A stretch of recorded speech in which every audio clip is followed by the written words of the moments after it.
start the recording here. And so I think I know pretty much everyone in the room here, but for those of you who I don't know, I'm Cal Ewing, and I have a Facebook group all about real estate investing made for both Canadians and Americans. And I also have a bunch of people in here from Mike Wolf's Inner Circle group. So glad to see everyone in here. And I'm really excited to have our guests on today because a lot of you are very new, or maybe you have done one or two deals. Some of you are Canadians who are wanting to learn how to invest in the US, like myself. And I know from my own experience, like in Canada, we don't even have title companies. And so you hear all this talk about closing deals, real estate deals with title companies. And I'm sure any of you, either new investors or Canadians, are like, what the heck's a title company? What do I do? What do they do?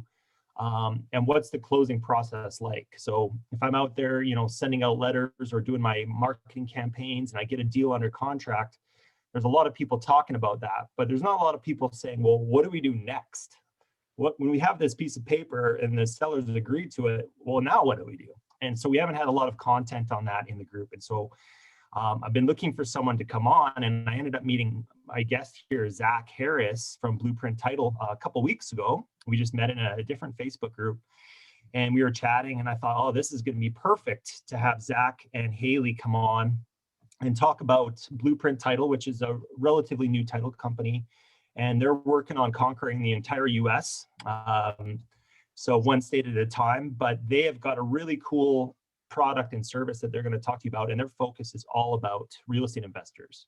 And so I wanted to have you guys on so you can ask questions, anything you want, whether it's about wholesaling or just closing deals or creative financing. Feel free to ask questions as we go, and also then they're going to talk about their platform. And me talking, Zack and Haley, I don't know how you guys want to do the talking, but I'll let you guys just kind of roll with it and Awesome. Just explain what you guys do and maybe the background of your company and that kind of stuff. Yeah, absolutely. Thanks for the intro, Cal. Yeah, you want to kick it off, Zack? Yeah, absolutely. So like Cal said, we're a relatively new title company. I'm really just trying to build out the niche of working with investor deals well. So super excited to be speaking with you all tonight, and shining some light on what a title company does, what are some of the steps in the process. So I think first and foremost, it would be beneficial to jump right into the demo that Haley has prepared. Yeah. That way you guys can kind of see the different steps in the process and different things like that. So Haley, without further ado, work your magic. That's good. So I just wanted to highlight first, as Cal mentioned, at Blueprint Title, unlike many other title companies, we are working on having an expanded national footprint. So you'll see here the states that we are currently live in, and we are pushing to be live in 30 states by the end of this year. So if you don't see a state that you currently do business in on this map, it might be on our future roadmap, and you can certainly talk to Zack about that. But for the purpose of our conversation right now, these are the states that we're currently live in. So moving over to the Blueprint Title portal, this is what you would live in if you were a client of Blueprint Title. And it is a place where you can manage everything about your transaction after you've submitted it through the point of it being funded, recorded, and closed. So as I'm sure many of you know, there are so many steps after you have done the very hard work of either finding a seller or an end buyer and an assignment, and that's where Blueprint steps in. So the first step that you would take once you're a member of our Blueprint Title portal in logging into the Blueprint app would be opening a new transaction. And we've made it a pretty seamless couple of step process here. We just need to know some very basic information about your transaction, like what kind of transaction it is, what your role is, if you're the end buyer or you're an assigner, and then when you're hoping to close. So I'll create a future date. We want to know the property address and then additional parties in the transaction. So full contact information is always really helpful for our transaction coordinators. But if you just have first and last names in the beginning, that works well. Here's two. And then we ask for a contract. So that is really all we need. And once you get that order submitted, it goes to our dedicated order opening team. They process the file and work to open it within 1 business day. And at that point, you'll get a notification, and all of the other transaction parties, the seller, the end buyer, if there's a lender involved, will also get invited to join the Blueprint portal. And there, they'll have this same view as you do for that transaction. And they'll be able to look at each of those files that they've been invited to and see documents that are relevant to them. So for example, if they need wire instructions to send over earnest money, they'd have that access without even needing to get an email. It's just securely in the Blueprint portal for them. Another thing I'd like to point out that we are really proud of and working actively to improve, to give more detail and more transparency into how the title process works, is this status tracker up top. So on every transaction, we've identified some key points in the process that are important for you to know about. When we've ordered title, when that title searches back and the commitment has been prepared and ready for you to review, if that's important for the future of your transaction. And then as we get closer to the closing date, when a preliminary statement is ready for you to review. And then at the time of closing, after documents have been executed, what we all want to know is, where is the money? And so we have a stage for funding is in process, wires are being issued. And then after that process, after everything has been recorded and finalized, you'll get a final email as well, letting you know that everything has been recorded, the final policy has been issued, and you can log into the Blueprint portal to grab a zipped file of all of your documents for your own records.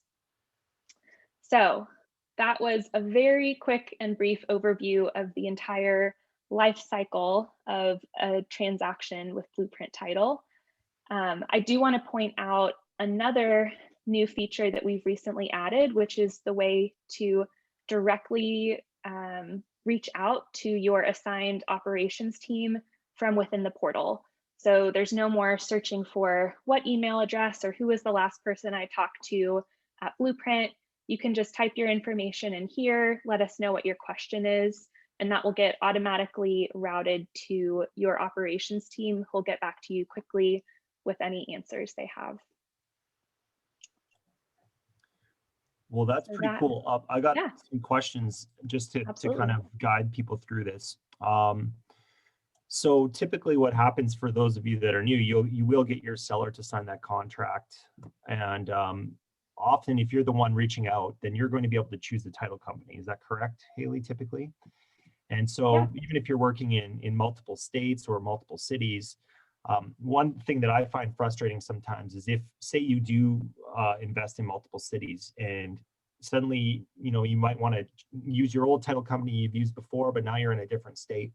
So you got to figure all of that out. And what I like about this is it's like a unified thing, no matter what kind of deal you do and where you do it, as long as you guys are in that state, it's just the same process. And so if you've got multiple deals going at once, what I find is the hardest part of managing a wholesaling business is like trying to babysit all your transactions and figure out where they are. And if you've got different title companies for different deals and that kind of thing, I just found it really hard to make sure I was on top of everything every day. And so that's what I liked about this when you guys first showed me, was just how easy it is to view. Yeah, absolutely. And I'm glad you brought that up, Cal, because I mean, that's essentially why we exist, right? We understand that especially a lot of these investor deals are super complex and, kind of hard to track if you're doing it the old fashioned way. So utilizing technology and having all this information right at your fingertips is really like everything in the 21st century is kind of shifting towards. So basically just putting you in the driver's seat of your transactions. And then, as Haley explained, if you need help, if you need support, you have it right there.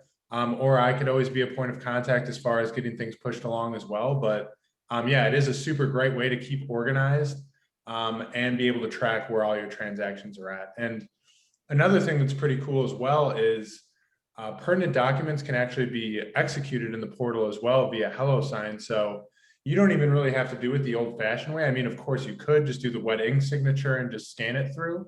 But to make things even easier, we utilize HelloSign as well to really make it, that much more seamless as well. So as far as closing transactions and signing contracts, everything can be done remotely, right?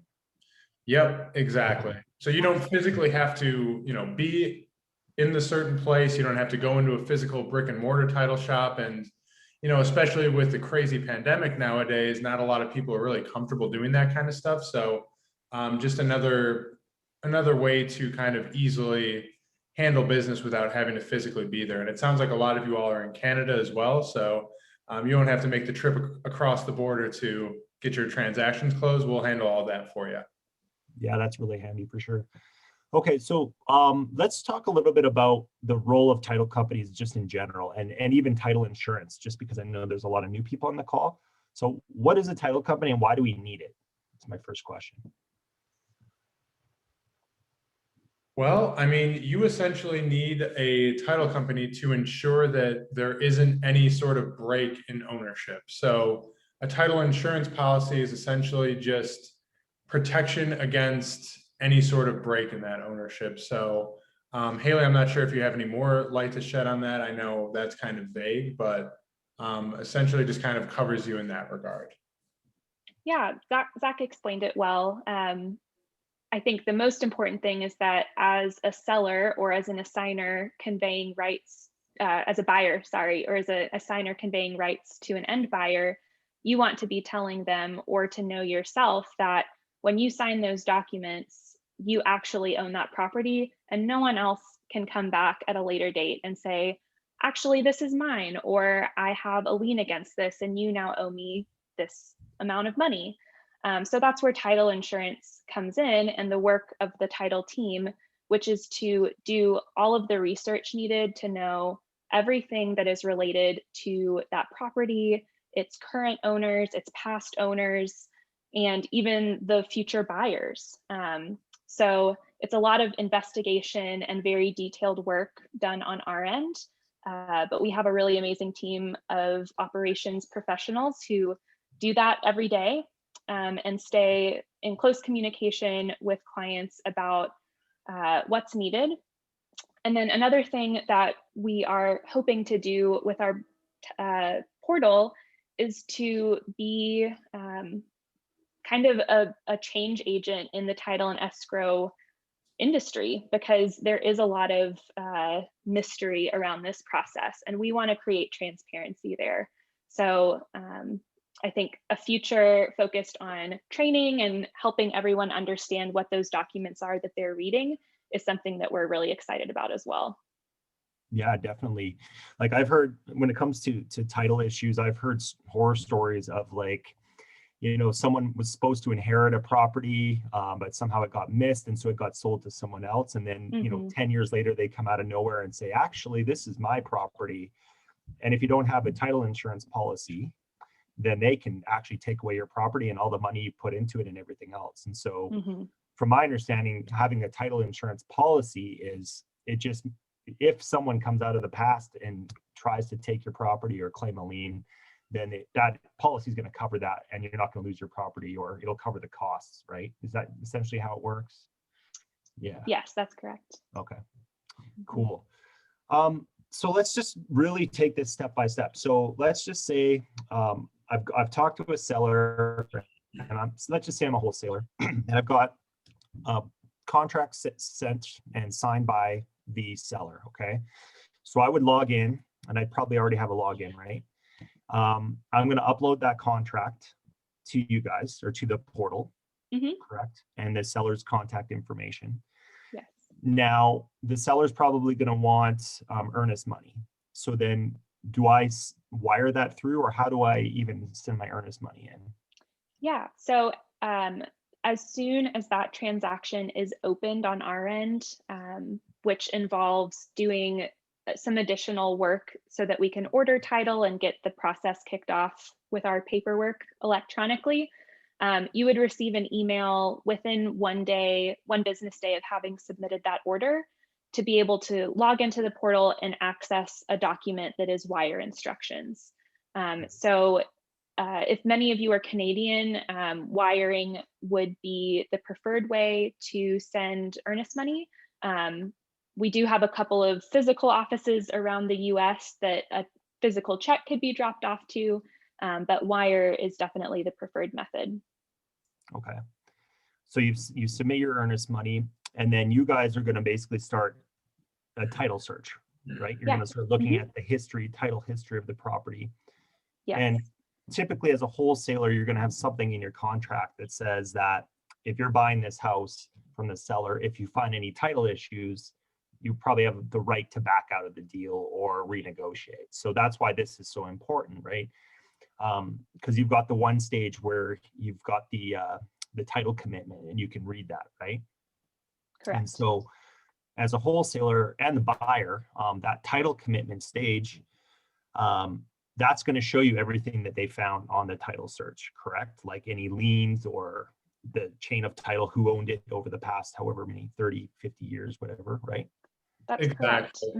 And the cool thing about having that information is if there are any liens on the property, like Cal said, that's just great negotiating power to go back and either drive down the price or obviously then have just the seller take care of the liens. But it is very valuable information to have for sure.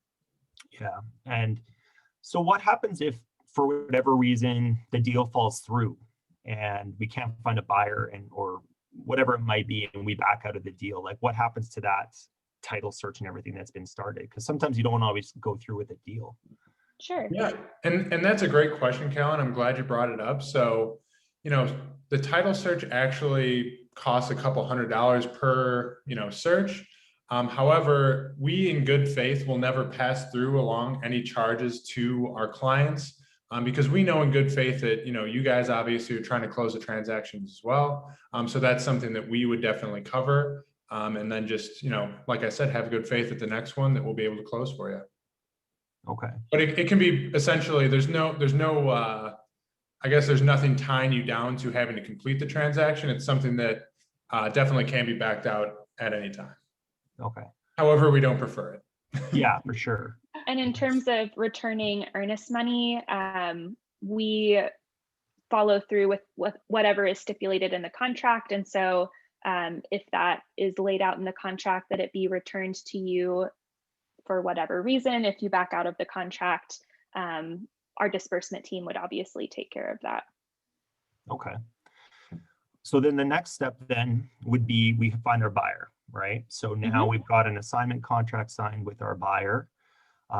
We would upload that contract now into this portal and connect them with you. And then would they have to now create an account with you as well as the buyer? They're the buyer. Yeah, so what that would look like if you find the end buyer after you've already submitted the first transaction, you can actually come here to, let's pretend this is the transaction that you are assigning. You can upload a file directly to that same transaction. And for an assignment deal, we consider that all one transaction. So you're not opening a new order, ordering new title search. We just process it all within that original transaction. You name it assignment and then send us your file, and our team gets immediate Slack, email, carrier pigeon notifications that you've sent us something new, and get to work adding that end buyer to our portal, inviting them, and reaching out for any information they need. Okay. I hope that you guys don't use carrier pigeons for my closings, because I feel like that might slow them down a bit. But yeah, okay. So they're going to then wire in their earnest money, right? Because usually when you wholesale, your buyer's going to have earnest money. So they'll wire that in as well. And then it's more just the waiting game, I guess. If the buyer has the hard money loan that they need to get, or if you're the buyer, how does that work? So I just walk us through that process if you're using a hard money lender or any kind of lender to buy the house. Sure. So that would usually be indicated when the transaction is initially submitted, or I guess if the end buyer has that indicated on their contract, then our operations team would know that as well. and we would be on the lookout for final documents from the lender before drawing up preliminary statements to send out for closing. Okay, so is it up to the lender to reach out to you guys, or do you reach out to the lender that's mentioned, or how does that interaction work? Often, I find that lenders reach out to us proactively through their automated systems, but as soon as our operations team is alerted to the fact that there is a lender on a transaction, we have a whole set of tasks that's added to our workflow related to contacting lenders and making sure we check all those boxes. Okay. So guys and gals, when you're using hard money, I recommend, if you've got a contract and say you're buying it to fix and flip, send all the contracts to your lender and tell them who the title company is. Mhm. If you're using this portal, you probably want to walk them through, just show them what to do. And then they will start doing their process. So they're going to want to order appraisals and inspections, and then their attorneys are going to draft up all the loan documents. And then they would send the loan documents to you guys, right? Before closing? Is that how The lenders would, yes. Yeah. Mhm. Okay.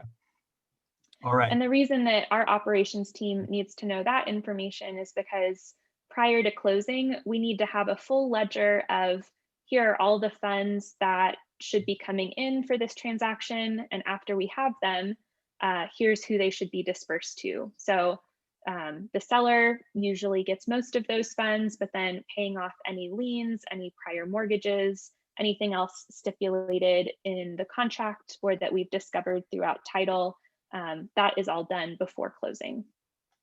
Okay. All right. So you've got your title commitment, which shows that there's clear title, there's no problems. The lenders are going to want to see that as well. Your buyer is going to want to see that. Everyone is going to. And then it comes to the closing date. So don't you have to sign in front of a notary typically if you're a buyer, or are we in a new age where just electronic signatures are enough? That is a good old, it depends. Okay. So Blueprint is able to, in some cases, when our client is an LLC or an incorporated business, do the process that Zack mentioned, where the end buyer can e-sign their documents and then Blueprint can wet sign in addition to meet wet signature requirements. And then otherwise, we have a nationwide partner of mobile notaries. And for our international friends, we can use a service called Notarize, which is basically a virtual notary service as well. Okay. So you guys have that handled either way. Mm-hmm. Okay. All right, cool. Well, I think that's it. What happens, because I noticed, like, I've dealt with sellers that some people are elderly, or some people, they don't have a clue how this works. Yeah. Some of them don't have email or really know how to use email or the internet. How would I work with a seller like that to get this transaction done? Yeah, that is certainly not unique. And while we've obviously built this technology portal to be the new age of title, our operations team is well versed in dealing with all kinds of transaction parties who aren't fluent in using technology. So we can still accept faxed documents, mailed documents, any way they want to get us that information, we can handle it. Okay. All right, that's good. And I guess, so then if they have questions, they can call in, and it's easy enough for them to reach somebody through phone if that's how they like to do business. Yeah, absolutely. What we usually do when we open a new transaction is that dedicated operations team will reach out to all of the parties, introducing themselves and providing their contact information. If we don't have an email address for sellers, they will reach out by phone to introduce themselves and collect seller information sheets. So that is provided up front. Okay. Cool. Well, I'm going to stop asking all the questions. Does anyone else have questions? I just wanted to really break it down, really basic. Anyone else have any questions? Yeah, I have one if no one wants to go. Renzo, go for it, buddy. So on average, on a good search and everything's finding clear, how long like this overall process take from like you uploading your documents to? Yeah, that's a great question, Lorenzo. And I love your background, by the way, very tropical. Oh, it's actually real, by the way. Well, then I'm jealous. Yeah. What I always like to tell people is we're really good at controlling what we can. So I would say the only variable in the process is that title search. We're not really in control of how quickly that goes along. So especially nowadays with interest rates being so low, a lot of people are refinancing their homes. So some of these abstractor companies that actually come up with the title search are pretty bogged down. But once that does come back, once the commitment is prepared, I would say that closings can be as quickly as maybe a week or just over a week. So all in, you might be looking at a few week process total from submission. Gotcha. But again, that's just a ballpark. And like I said, it all does depend on how quickly the title search is able to come back. And as Cal mentioned as well, if it's clean, then it obviously makes it easier. But if there are any liens or judgments on that, we can definitely consult as far as to, how to get those fixed. Okay. Does that answer your question? Yeah, perfect. Awesome. And the Thank you. timeline on getting that title search back also usually depends on what county you're searching in. So if you're in a major metro area with a county that has online records, usually a lot quicker, a couple of business days at the soonest. But if you're in the middle of nowhere and someone has to physically go down to a courthouse, that's when it can take a lot longer. Yep, great point. And then if the seller has a lender, you have to get you have to request a payout or a payoff amount and all those things, right, from the lender. So that kind of at their Sure, that's a standard part of the process that our team handles. Yeah, but you're kind of at their mercy as how fast they respond to you, right? Yeah, that's correct. We try and do everything with the closing date in mind. So making sure we back out those requests with enough lead time to have everything we need before closing. But yes, we are constantly asking people to give us information and then following up. All right, Austin, you had a question. Yeah, so what my question is when it comes to you guys as operating teams, how many people are typically on your operating teams in each state? One of the experiences that I've had with two separate companies is that sometimes I'll submit something in and I won't hear anything back until 4 to 5 days. And with other escrow companies, I'll submit it and I'll hear something back within 2 minutes. So that's kind of more of my question as far as, how big is your guys' operating team in each state? Sure. What states are you working in currently? Just out of right now, curiosity. I'm currently working in Tennessee. Got it. Well, we're actually based in Tennessee as our headquarters, and most of our team actually works out of Tennessee. So it's one of our more developed markets. I'm not sure today what that actual team size is, but one of the benefits of how we've set up our internal communications is that we have team email inboxes for every market that we're live in that are monitored by the entire team.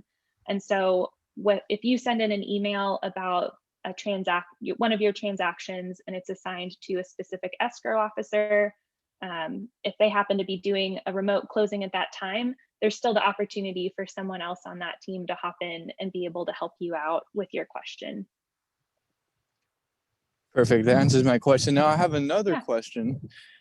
So when it comes to doing the paperwork on the seller side, so what I'm doing right now is I'm wholesaling, and like I said, when it comes to different escrow companies, my experience is that they do paperwork, or they display their paperwork a bit different.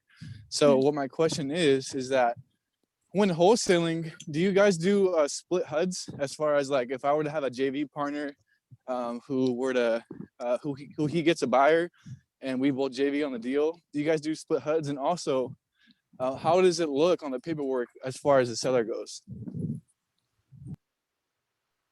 Yeah, so we absolutely do split HUDs. So we work with JV deals all the time. So that certainly wouldn't be a problem. And then if you could clarify a little bit on the second question, what it would look like on the seller paperwork, how do you mean? For example, like what the seller, let's say I get a property in a contract for 55,000, and then I sell the contract for 60,000. You know, would the seller see, okay, somebody's buying it at 55,000, or would they see somebody's buying it at 60,000? Because from my experience so far in Tennessee, what they're doing is they would put like a buyer or somebody's buying it at 55,000, and then the buyer is paying out these two people X amount. Does that make sense? Yeah, definitely. And to protect your interest in that, if that's not something that you want your original seller to see, we can definitely utilize a blind HUD. Just like I said, to kind of protect your interest, because we know that sometimes some sellers will get angry if they see that you turned around and you sold it for 10 grand more to somebody else right away. You know, that kind of puts you in a compromised position. So we can definitely, like I said, protect your interest there with what we call blind HUD. For the sake of the newbies, can you explain what a HUD is? Yeah, no, absolutely. So a HUD statement is essentially just all of the accounting as far as like all the disbursements and such for the deal. So like Haley mentioned, like any sort of payoffs to the county, as far as like any tax liens or anything like that. Let's say you have a realtor for the transaction, it'll display their commission as well. It'll also display, you know, pretty much anything that has to do with the funding of the transaction, if that makes sense. Perfect. Any other questions? I've got some more, but I'll let some other people go if they want. Yeah. And All also to kind of speak on your first question as well about the size of the team. The cool thing is I can always be a point of contact, like I said earlier, as well as we also do have a client engagement team as well. So as far as being in contact with people, if you want to get a hold of somebody, we collaborate super well, utilize a lot of, you know, great technology such as Slack. So if you want to shoot a question my way and I happen to not know the answer to it, I can pretty much find it out at a moment's notice. And like I said, we do have a client engagement team as well that can definitely handle all their needs there as well. So Zach, you said that you are in Chicago and they don't like assignment deals in Chicago for wholesaling. So how do you do double closes? Or maybe Haley, I don't know who's better to ask, but. Yeah, that's a great question. So essentially, a double close is just a different way to do a transaction where instead of being an assigner, you're essentially the buyer on one transaction, and then you turn right around and you're the seller on the next transaction. And when Blueprint handles both of those transactions, what we can do is we can process the funds from the second transaction to help pay for the first one. So you're not having to provide the full sale amount on the first transaction. You can use the funding from the end buyer essentially to fund that first transaction. So it's fairly simple. It's as far as from the wholesaler's perspective, do you just say this is what we're doing and then you guys can set it up basically?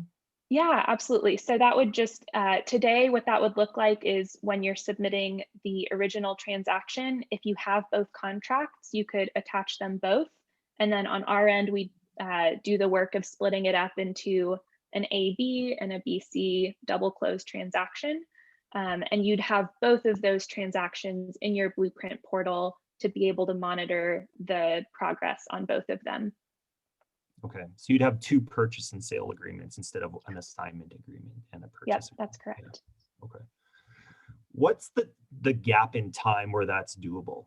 Is it one day or is it like a few hours? Like before that doesn't count as a double close? Like could you do it the next day or do you know? I mean, essentially when doing a double close, those typically do get closed same day. I haven't ran into an instance where maybe one wasn't able to close on the same day, but typically that's all set up so they essentially close simultaneously. So you'll never really technically, I mean, maybe for a few hours have ownership of the property. But then with the B2C transaction closing pretty much simultaneously, you're then just passing that interest right on to your end buyer at that point, if that makes sense. Yeah, okay.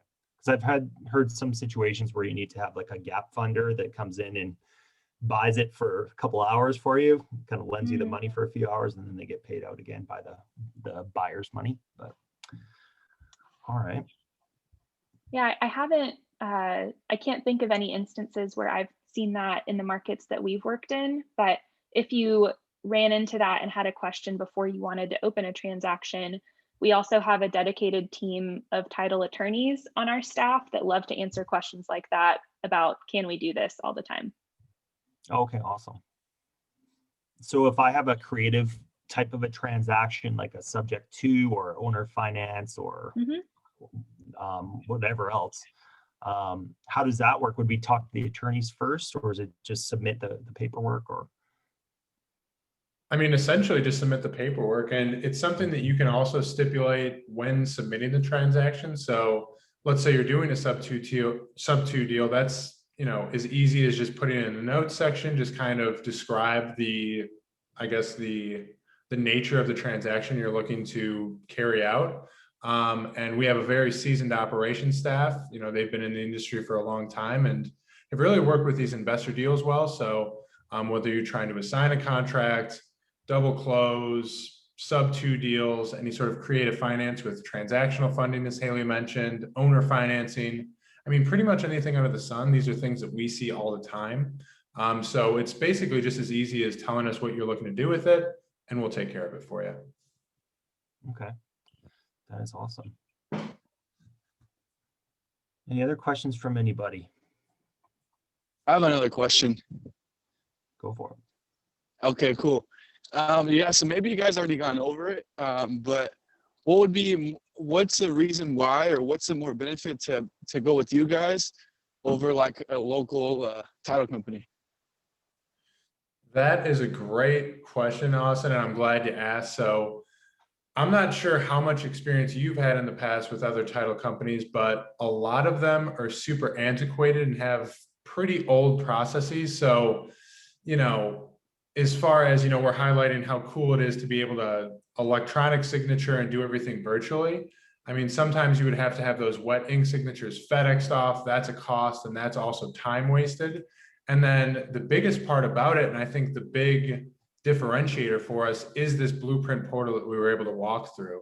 You know, as far as updates with other title companies, you'd have to wait, you'd have to call, potentially wait for a callback if they're working on other files, which they typically are. So you never really know as far as response times when you're going to get answers to your questions for honestly just mere updates on your deal. With us, it'll just be a few clicks away.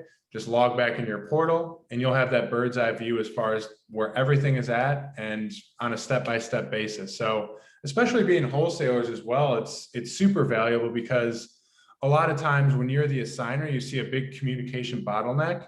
And that comes from, let's say your end buyer or your end seller wants an update on the process as well. You know, you're essentially having to field those calls and then having to call somebody else just to get a call back to then call them back. And, you know, that's a huge time suck when in reality, you should be allocating your time to do what you do best, which is to, you know, obviously find new deals and close new business. And, you know, that's really how we help people scale their businesses, is by putting that time back in their day and really, you know, having them be able to utilize it to the best of their ability. So we'd love nothing more than to help you scale, grow, and save that time in order to really grow out the business. Yeah, in my experience, you'll talk to some title companies, and if you're wholesaling, they'll say, "Oh, you can't even do that," or "It's illegal."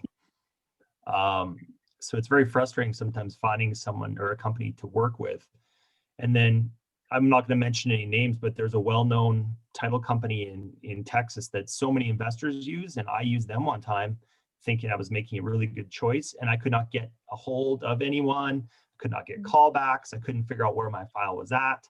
And it was awful, absolutely awful. And so that's why I wanted to bring you guys in, just because it seems like there's this system of being able to view everything is just so much more user friendly than trying to reach out to someone and hoping that they can find where the money is or where your buyer's at or whatever. Exactly. And as you guys scale your businesses out, you're going to have a lot of transactions going on at one time. So, I mean, think about that communication problem with, you know, times 10 deals at one time. You know, this way you'd have, like I said before, just that bird's eye view and really easy transparency as far as where everything is at. What about daisy chaining? Because I had one deal where I was the wholesaler, I had a buyer, and by the time we closed, it had been wholesaled 2 or 3 times. And I didn't even know who my buyer was until closing, and I read the HUD. So if that were to happen, I'm guessing I'd be able to see all that in the portal. Like if my buyer then wholesaled it, I'd be able to see that uploaded, would I? If I'm the original wholesaler? That's a great question. I haven't worked with a lot of daisy chain clients. However, I have heard of that. I mean, I guess if they had uploaded it through us in the first place, then you would absolutely have knowledge of that. But like I said, that's not something I've ran into a whole bunch, but it is something that we can handle. We've talked about that during team meetings. So yeah, I mean, we would be able to handle that. But as far as having transparency on that, if they had used the portal, then you certainly would. Okay. But wouldn't you have to use the portal if you're already involved, like a party in the transaction? Yeah, I imagine that we would uncover the daisy chain element of the transaction as we are working to uncover final buyer information for those closing documents. And so if we learned about another assignment or a couple of assignments that happened in that process, our operations team would need to know the final end buyer to be able to have all of that information on the HUD. And if at some point we ran into an issue of not being able to get that, we would of course alert you, our client, to the fact that there's a wrench in this transaction and work to resolve it from there. Okay. Any other questions, guys? This is great, guys. I'm really happy that you guys could come on. Yeah, I had a question. Sure. Tracy. Hi, Zack and Haley. I had a question to ask. I understand that your process for the wholesaling and you difference that because different deal, the timeline will be different. Let's say I need to close something, especially on the foreclosure property, maybe timeline is about a week. How far can you guys handle this kind of situation? Just a week, because that's not foreclosure property. Yeah. Just mean the timeline is very tight, maybe just a week or less than a week. How fast you guys can add on that kind of contract? Well, as Zack mentioned earlier, we really can't give any broad guarantees without knowing more specifics about the property itself, what county it's in, which would give us an indicator of when we might expect a title search back and be able to work forward from there. But like Zack mentioned, assuming that we get that contract from you, title search maybe takes a couple of days in a best case scenario. We can expedite our process on our end to meet your deadline if we are really pushing for that. But that is all assuming that there aren't things outside of our control that would delay that closing. Okay, so what would you recommend that the deadline? Let's say we can control the deadline to close the property. What would you recommend that? Because sometimes we know that title search is beyond your control. What is your recommended deadline? So that in our contract we can put conditional period, say that this is the day we can close within 2 weeks or within 1 week we can close. If not, then we had to put, we had to think about it before we can put on the condition period. What would you recommend days in order to close the contract? Sure. Yeah. Zack, do you have a general recommendation you give out? Yeah, general deadline. Let's say, because you said that you are not able to, we are not able to control the title search.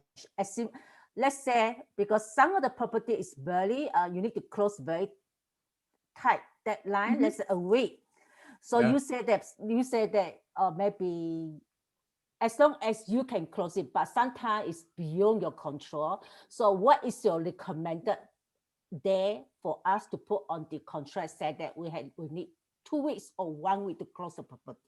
Yeah, I mean, I would always suggest, if it isn't so urgent to get it closed very quickly, I mean, I would say setting it out maybe 3 weeks or so would give us plenty of time to obviously do all the legwork on the back end that we've kind of mapped out here. However, what I will say, Tracy, is, you essentially create your closing date, and then that's essentially how our operations team prioritizes working on files. So pretty much the closest close date and then on out. So we pretty much would be able to adhere to anything you want. Like Haley said before, as long as, there aren't any outstanding liens on the property. I mean, of course, those are things we can work through, but as long as, everything's in our control, we always try to adhere to the close date that you set. But as far as coming up with a realistic one, I would say work anywhere from 2 to 3 weeks and on, and we would be able to take great care of that. Does that answer your question? Yeah. Okay. That Cool. answers my question. So another question is that what is your percentage of your clients are the investor, real estate investor? Yeah, that's a great question. I mean, Haley, do you know like an exact figure? I don't know an exact figure. Are you going to give a ballpark or should I? Ballpark should be good. I was going to try to give a ballpark. So essentially that's really the niche in the market we're looking to build out, is working with investor deals. However, we do have a refi team as well. So we can actually handle refinance transactions also. I don't really know as far as the split of the two, but those are really like I said, the two niche markets we're looking to build out. Okay. But I mean, as far as refis to investor deals, I mean, myself being on the investor team, I'd like to think that we pull our weight a little bit more than them, but it might be split in any sort of ratio. But that's a great question. I'm not exactly sure. Okay, never mind. It's okay. Relative to, I guess, traditional purchase and sale consumer deals, we do very few of those, although we do some. So that's the main difference with another title company who'd be primarily doing consumer deals. We are heavily weighted towards investors and refinance clients, and then process a couple of one-off consumer deals. Yeah, and as far as that goes, I would say as far as retail to investor deals, I would say probably around like 85 to 90% are investor deals. Yep. Okay, 85 to 90. Okay. Oh, sorry, I come from Canada. I just want to understand, what is the difference between attorney and the title company? Sure. What so are your that, scope difference? Scope or what difference? sorry, what was the last question? Okay, when should I go to the title company, or when should I go to the attorney to close the contract? Sure. So that varies state by state. Some states require an attorney to close a real estate transaction. Other states don't require an attorney, and some require a title agency. And so in all of the markets that we work in, we either act as the dedicated title agency, and in a couple of states that we are live in, including North Carolina and Georgia, we work in close partnership with an attorney who is the closer on our deals for all of the Blueprint title transactions. Okay, good. So we can create the account in the Blueprint portal. Do we have to pay the subscription monthly? Oh. No, that's a great question, Tracy. So the platform is free. It's just a great way for you to keep organized and have track of where your transactions are at. But yeah, there's no sort of subscription charge or anything like that. So how do I sign up? I love it, Tracy. Talk to Zack. Exactly. I'll get you guys all set up if you'd like. And essentially all I would need is your guys' email addresses. And then essentially what it would look like as far as the invite to the portal is just an email to your inbox, like a hello from Blueprint.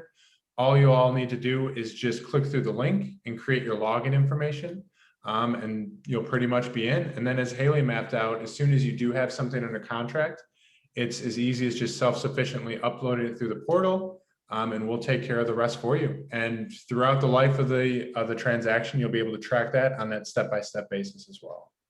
Last question. I don't have the entity in the USA. So basically I do wholesaling, or it could be buy as an individual right now. Okay. How can you guys handle? How should I do it? If let's say I have to close the wholesale or buy a property in the USA, any state of the USA. Yeah, you technically wouldn't need any sort of LLC or corporation. You can certainly do all of that under your name. And if that's something that you're looking to, adjust in the future and create your own LLC, that's something we certainly can adjust as well. But you can do all of that under your name for now, for sure. Okay, cool. Thank you. Would you mind to send me in the chat your link so that I can register for the account? Send my account. Your link, send the link in the chat box so that I can register for the Blueprint portal. Yeah, I'll certainly send that over to you for sure. Thank you so much, Jack. Yeah, thank you, Tracy. Zach, I can also put your contact information because I'll post the recording in both Facebook groups, so I can put your info in there as well. If people want to reach out to you. Absolutely. Yeah, you can go ahead and put my my email as well as my phone number, and that'll actually be my cell phone, guys. So whether you guys wanted to give me a call, shoot me a text, or shoot me an email, whatever works best for you all. I have a quick question. Hi, my name is Odell. I'm from I'm in one of the states that you're not presently in right now, South Carolina. Okay. And I was curious, how would that work, or do you know when that state may come on board? I do have good news for you that I think it is in the very near future. Yeah, I was about to say, I don't want to spill the beans, but I saw some rumblings about that as well. Yeah. So we should be up and running there soon, Odell. Yeah, and if you just want to connect with Zach via email, he can give you more detailed information about a full timeline of when we'll be officially live there. Okay, thanks. Mm-hmm.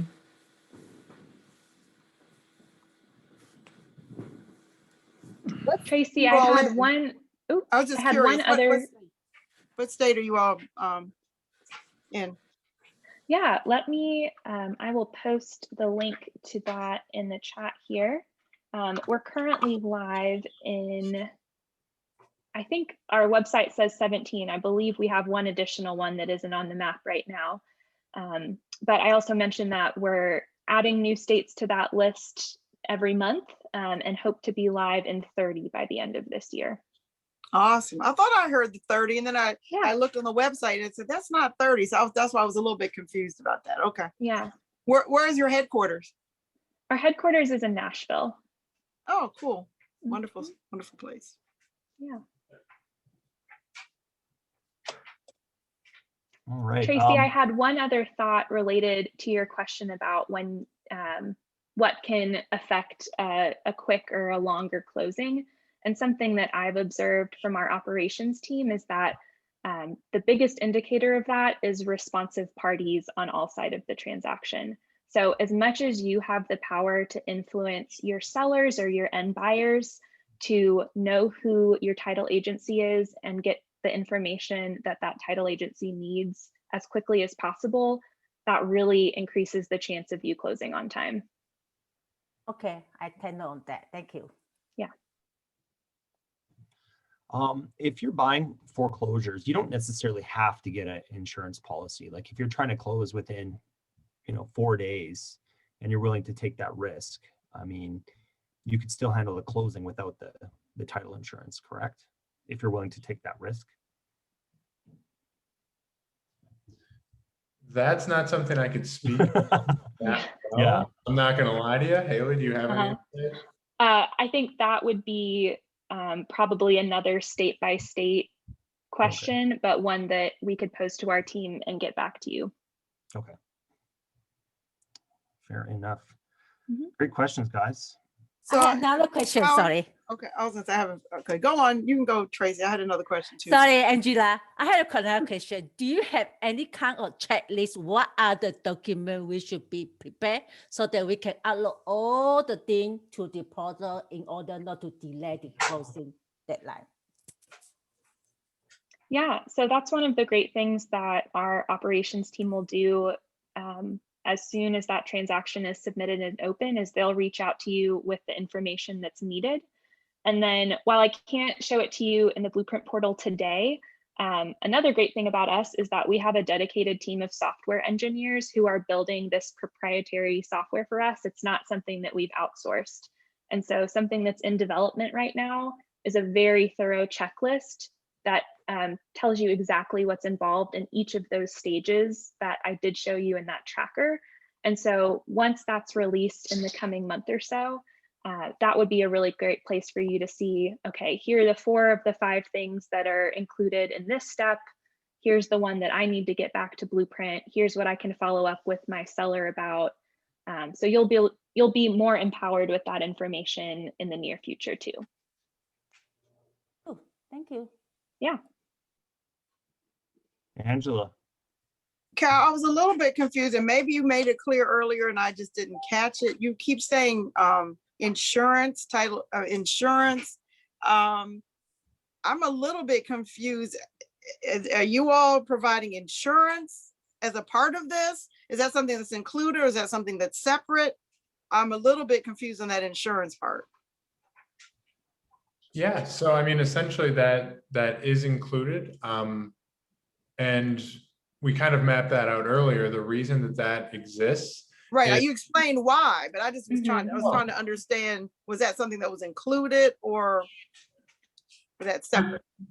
I mean, that's just another like line item charge, and that's typical of any real estate transaction that you are getting title insurance for. And that's essentially just called a title premium. And I could always run any sort of estimates for you as far as that looks like, but that is the only variable in the equation as far as the closing costs go. And that all is dependent on the size of the deal.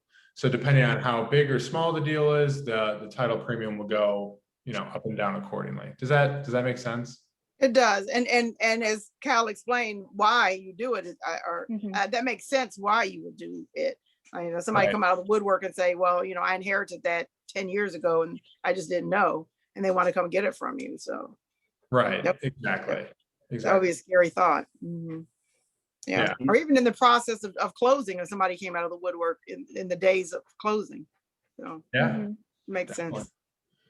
In most standard transactions, it's the seller that typically pays the title insurance policy. If you're an investor, a lot of times you'll offer to pay that for your seller. You pay all the closing costs, but it's typically the seller that pays. I thought of a question. I know in some states you can do this. If you're a house flipper and there's a way to save on your title insurance policy, if you get the insurance when it's at, say it's valued at 100 in its current condition, you get a title policy at 100,000, but then by the time you're done the remodel, it's worth 200. Is there a way to increase that without getting a whole brand new title policy at the end? Or am I getting too technical with that kind of thing?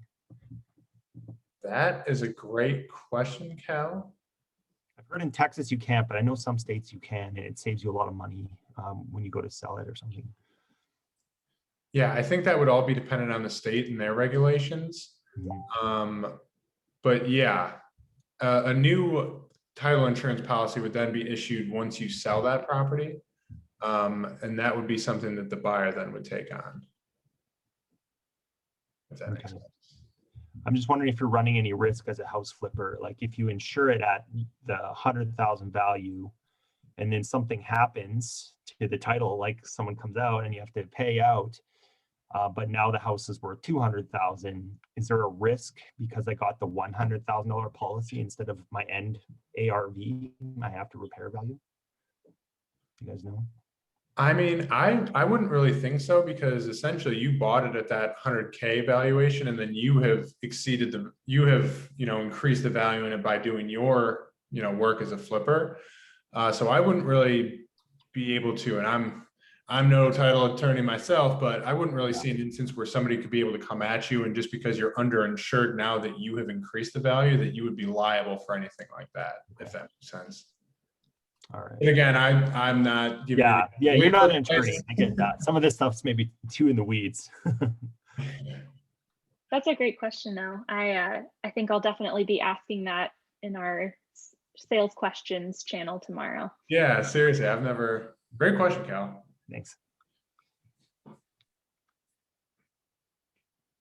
Anything else from anybody? Okay. Well, do you guys have anything else, or did you go through the portal how you wanted to?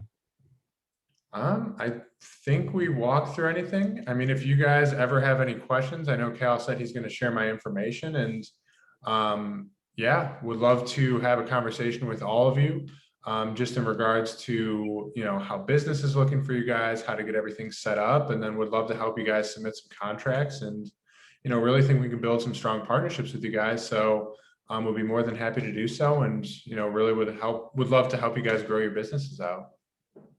Zach, did you really say that this is no charge? Did you really say that? Or was it my ears not playing games with me? It's for the portal. For the portal. Yeah, free To of get charge. to get set up. Okay, and then is it a per transaction fee depending on what the transaction is? Is that how that works for the transactions, per transaction?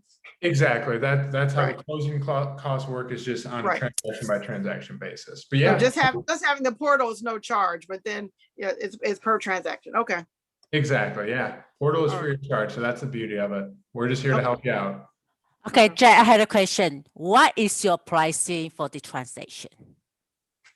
Yeah, that's a great question, Tracy. And what I will say is each state has their own settlement fees, and, you know, depending on where you guys work, I can actually send you all follow-up emails. If you tell me the states you want to work in, I can send you over those applicable fee sheets. And then, you know, like I said before, the title premium is the only variable, and that's based on the size of the transaction. And if you ever want me to run estimates on that, I can certainly do so and get that over to you. But yeah, I guess it's just important to know what states you want to operate in, because each state's kind of different in that regard and has different settlement fees. You but have some, sorry, go ahead. No, I was Jackson. just saying I could certainly send those over whenever you guys need me to. That will help, because sometimes when we do the due diligence, we can put into what is our cost total for that. Yeah. Yeah, definitely. Yeah, I find it really helpful to get an idea of what all your fees are going to be, Yeah. right? Because when Yeah. you're analyzing deals, Yes. you want to make sure your offer's going to work. And so you need to know what to expect for your closing costs, right? So I think it's good to talk to the title company and just for that state, and write all those numbers down and like figure out what those line items are that you're going to get charged for, so that you can have the most accurate numbers as possible. Yes. Yeah, I agree that. Yeah. Definitely. Awesome. All right, guys. Well, Haley and Zach, thank you so much for coming on and sharing this and answering questions. We really appreciate it. Maybe we'll have you again in a couple months and do it again and go through some more stuff. But I think it's really helpful. Did you guys all get something out of this? And I hope you did. Had some great questions from everyone. So like I said, I will post the recording of this in the Facebook group. And that way, and along with Zach's contact information. So if you want to reach out to him, definitely do that. And then, of course, if you guys have any extra questions that you think of after we log off here, I'd be happy to pass them on to Zach or Haley as well if you need to get some answers. So. Yeah, absolutely. I'd love to set up calls with all of you, like I said, and would be happy to work with you all. So I'm super excited. Thanks for having us, Cal. This was awesome. Yeah, you bet. We really So appreciate it. Cal, when we contact them, do we say that we are connected through Cal? Is that how you want us to let you know? I mean, you can, but there's no kind of like referrals or anything. I just want to have these guys on because I think they have a really cool product, and it's really important when you're doing deals to have a title company lined up that you can trust and you know is going to understand what you're doing. So yeah, you don't have to mention my name. If you do, though, maybe Zach's going to send me a Starbucks or something. I don't know. But yeah, so. It's a great concept, especially with COVID. I mean, I think you all are it's awesome. You all are gonna explode because the old way of doing things needed to be upgraded anyway. And then now with COVID, people are not wanting to be around other people any more than they absolutely have to. And so this makes it a win-win-win for everybody. Right. Absolutely. So it's awesome. So congratulations on the good work. And for you Canadians, I was told by some title companies that I had to go to the US consulate to sign my documents and they wouldn't deal with me otherwise. So this is great. I'm glad you guys have this. Absolutely. All right, everybody. Well, you have a good night. Thanks for joining us, and look forward to talking to all of you soon. And Zack and Haley, thanks again. We really appreciate it. Of course. Thank you, Thanks for having everyone. us. Absolutely. Thanks, guys. Thank you. Take care.